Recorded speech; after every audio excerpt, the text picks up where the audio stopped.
On vit tous en permanence au milieu de systèmes, de structures qui façonnent nos vies, souvent sans même qu'on s'en rende compte. Et si le vrai pouvoir, celui qui organise tout ça, était en fait invisible? C'est la question un peu folle que nous pose Michel Foucault, et c'est ce qu'on va explorer ensemble aujourd'hui. Allez, on plonge directement dans le vif du sujet avec cette question. Foucault ne nous demande pas simplement de penser au pouvoir. Il nous invite carrément à déconstruire tout ce qu'on croyait savoir là-dessus. Alors, pour que cette idée de pouvoir invisible devienne bien concrète, Foucault utilise une analogie vraiment forte, presque paradoxale en fait. Il nous demande de nous imaginer une prison. Mais attention, pas n'importe laquelle. Le panoptique. Et vous allez voir, ce concept nous en dit long sur le pouvoir, bien au-delà des murs d'une cellule. Imaginez un peu le truc. C'est un concept du philosophe Jérémy Bentham, et Foucault y voit une véritable technologie du pouvoir. Le principe est à la fois simple et redoutable. Le détenu, lui, est visible à chaque instant. Par contre, le gardien, dans sa tour, reste toujours invisible. C'est cette asymétrie totale du regard qui est la clé de tout le système.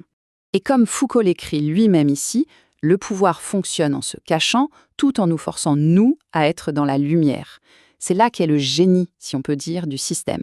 La menace n'a plus besoin d'être physique, elle devient psychologique. Le simple fait de savoir qu'on pourrait être observé à n'importe quel moment suffit à nous faire tenir à carreau. On devient notre propre gardien. Bon, le panoptique, c'est une métaphore super puissante. Mais le vrai coup de génie de Foucault, c'est de nous montrer que ce mécanisme, il n'est pas du tout limité aux prisons. En fait, il s'enfiltre absolument partout. Et ça nous amène à son concept de microphysique du pouvoir, qui explique comment cette surveillance diffuse se répand dans toute la société. Et là, Foucault change complètement la donne. Il faut oublier l'idée que le pouvoir, c'est un objet, une couronne que le roi possède. Non. Il faut plutôt l'imaginer comme un courant électrique, une force qui circule à travers tout, les relations sociales, les institutions et même à l'intérieur de nos propres corps. Ce schéma l'illustre parfaitement. À gauche, on a la vision classique. Le pouvoir, c'est le roi sur son trône. C'est visible, ça vient d'en haut.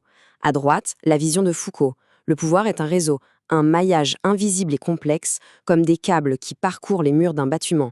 Il est partout et nulle part en même temps. D'accord? Donc ce pouvoir circule partout, de manière invisible, mais concrètement, quel est son effet sur nous? Comment est-ce que cette surveillance permanente nous façonne au quotidien? C'est ce qui nous amène à la notion de corps docile.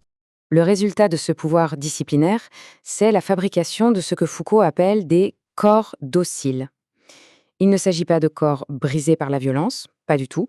Il s'agit plutôt de corps qui ont été finement entraînés, optimisés, pour être à la fois productifs et obéissants. Ce qui est fascinant, c'est que ce processus n'a pas besoin de force brute, c'est bien plus subtil que ça. C'est une sorte de dressage calculé qui vient modeler nos comportements, nos gestes, nos habitudes les plus profondes, parfois sans même qu'on s'en aperçoive. Foucault a même identifié les techniques pour y arriver. Pensez à l'emploi du temps qui découpe chaque minute de la journée, à la décomposition de chaque geste pour le rendre plus efficace, à cette idée que chaque instant doit être productif. Ces principes, on ne les trouve pas que dans les prisons, mais aussi dans les usines, à l'école et même à l'hôpital. Alors, face à ce tableau d'une société qui nous formate, on peut se poser la question. Est-ce qu'on est condamné à n'être que des rouages dans une machine? Est-ce qu'il reste une place pour la liberté? Et là, Foucault répond que oui. Et c'est là qu'intervient l'idée de résistance par la subjectivation. Foucault nous présente en quelque sorte deux voies. D'un côté, comme on le voit à gauche, il y a l'assujettissement, on subit, on est un objet du pouvoir, une sorte de marionnette. Mais de l'autre, et c'est ça qui est passionnant, il y a la subjectivation. C'est le processus par lequel on se crée soi-même. On apprend à jouer avec les règles, à couper les fils pour devenir le sujet de sa propre vie. Et cette résistance, elle passe par ce qu'il appelle le souci de soi. Attention, ça n'a rien à voir avec un repli égoïste. C'est une pratique, un travail actif sur soi-même pour sculpter sa propre existence, pour ne pas se laisser entièrement définir par la machine sociale. C'est un vrai acte de liberté. Jusqu'à maintenant, on a parlé de prison, d'usine, des concepts qui peuvent sembler un peu lointains. Mais c'est là que ça devient vraiment vertigineux. C'est de réaliser à quel point Foucault, en décrivant le 19e siècle, a en fait parfaitement anticipé les mécanismes de pouvoir de notre époque, l'ère numérique.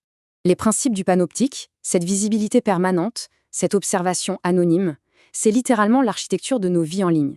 Chaque clic, chaque j'aime, chaque recherche nous rend visible à un pouvoir qui, lui, reste la plupart du temps complètement opaque.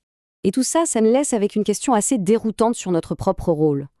Dans ce nouveau panoptique numérique, quand on scrolle, qu'on like, qu'on partage, est-ce qu'on est seulement des prisonniers Ou est-ce qu'on ne devient pas aussi un peu les gardiens les uns des autres? La frontière entre le surveillant et le surveillé est-elle encore si nette? Voilà, la réflexion est ouverte.